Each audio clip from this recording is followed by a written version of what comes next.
You're not part of the right-wing YouTuber community. You don't talk to anybody else. You don't subscribe to any other channels. You're only involved in the commercial-ish channels. You're not involved with any of the individuals who basically put their own content together, and they might collab with each other, but they're not, they don't have a team, they don't have lighting. You're not part of, the regular YouTuber world. You call us bottom feeders.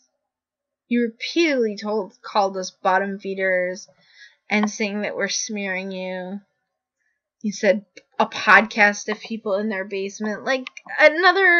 You make all these snotty comments. You say that we smear you. How do you not smear us? At about the 1 hour and 3 minute mark, you told Blaire, you're acting like a 13-year-old boy. Another snarky comment about Blaire being trans, which we know you chose her to debate him. You chose Blaire to debate so that you could bring that up and try to basically win the debate off of things that are not related to the debate topic. The debate topic is, what's going on with this site that, you don't have it anymore, but you don't have it because we applied pressure. Why was the site still up? You're not giving very good answers. You're making excuses. Why are you attacking the other YouTubers? Questions like that. So, and yes, everyone has been speculating that you might be working for InfoWars.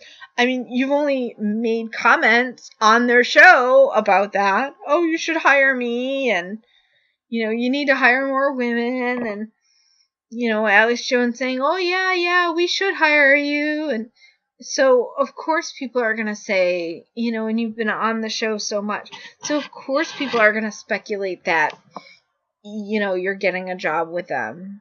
At about 1 hour and 8 minutes, you make a comment, I'm going nowhere.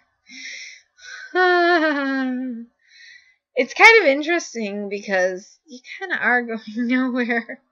But it's because of your own actions, so, you're laughing at everybody else, you're constantly mocking everyone else, acting like a leftist, playing the race card, being defensive about doxing people, talking up the site, even though you admit that it was a bad idea. Well, you don't ever say it's a bad idea. You just say, misguided and naive.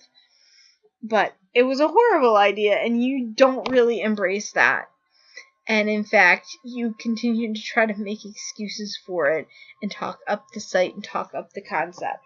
So, you make comments like, my career, my fans, my brand. At one point you say, off-brand for me to sit across from a trans person. You picked Blaire. Let me repeat that. You picked Blaire. This came out in the live stream. Dave Rubin said you sent him a text message and you told him, I want to do this on your show and I want to do it against Blaire. You picked Blaire. And then you have the nerve to say in the live stream, this is off-brand for me to sit across from a trans person. You picked Blaire. Let me just say that again. You picked Blaire. Moving on. Candace excuses this because she's new to YouTube. Everything is like, oh, I'm new. But you went and got yourself a media team. Most people start out as a commenter and a video viewer, and then they start to decide they want to make videos. And they generally already have favorite YouTubers. I started watching YouTube videos really 2 years ago, but heavily in April, when Ann Coulter was supposed to go to Berkeley. Because I used to watch Ann Coulter and Tommy Lahren, and occasionally I'd watch some other suggested videos from the side. But when I was trying to watch videos of Ann Coulter speaking from the past week, all I saw was people saying that she wasn't going to be able to go to Berkeley, or speculating or her talking about the issue with whether or not she could go to Berkeley, and it was repeatedly mentioned about the Milo riots. So then I started to go down the rabbit hole because I watched the Milo riots, I watched commentaries on the Milo riots, and somewhere in there I was pulled into the Battle of Berkeley, and then there was another riot that I watched that in commentary of it. But once I started watching all the commentaries for the Battle of Berkeley and the various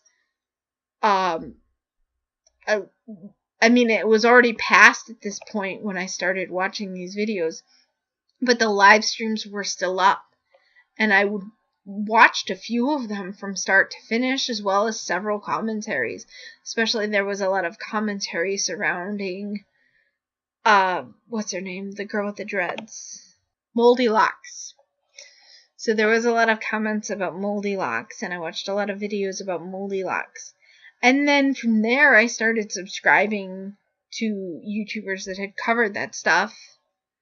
And then I moved forward from there, where I was watching their new content and getting interested in new topics that they were covering, and then finding new channels from that. By the time I started making videos, I can't really say opened my channel, because my channel was open, but I was only a commenter. But anyway, by the time I first started making videos, I think I was subscribed to like 100 different YouTubers. So, yeah. And I started blogging before. I had a blog for a couple months. I don't think I've blogged since I opened my YouTube channel, or since I started making videos, but so most people are already familiar with how YouTube works at the point when they jump in and make videos. Most people don't, hire a media team that brings their lighting by and, opens a channel and, like, doesn't even know who existing YouTubers are. That's not the normal process of how things are done. So you keep saying you don't know. Most of us aren't joining the YouTube community completely unaware. It seems like Candace does a lot of things without knowing what she's doing, and not realizing that, she might need to learn more before she really gets too involved in something. Another lie that she keeps claiming is that she had nothing to do with politics before all of this, and that is so not true. There was a snotty blog post on her Degree 180 site about Republicans and Tea Partiers. And I quoted, I pretended I know things I don't know. And then I said, So I'm guessing Candace said that. Because, yeah, if Candace said, I pretended to know things I don't know, or I pretended I know things I don't know, yeah, that would be very, very accurate. She does a lot of that. She continues to do that. Just like I just said, entering the YouTube market and pushing her weight around and getting a media team, and then sticking up her nose at everybody who does it, the normal way, where they just make videos at home and, they don't expect to have 150,000 subscribers in like 2 months. They don't expect to be on channels right away. That's not the norm, and there's no way that's an accident.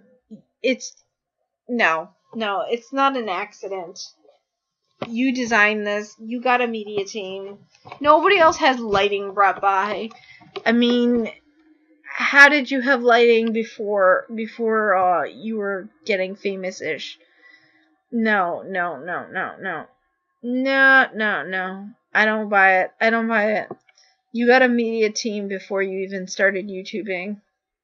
It's pretty obvious, because otherwise you would have your own lighting, for one.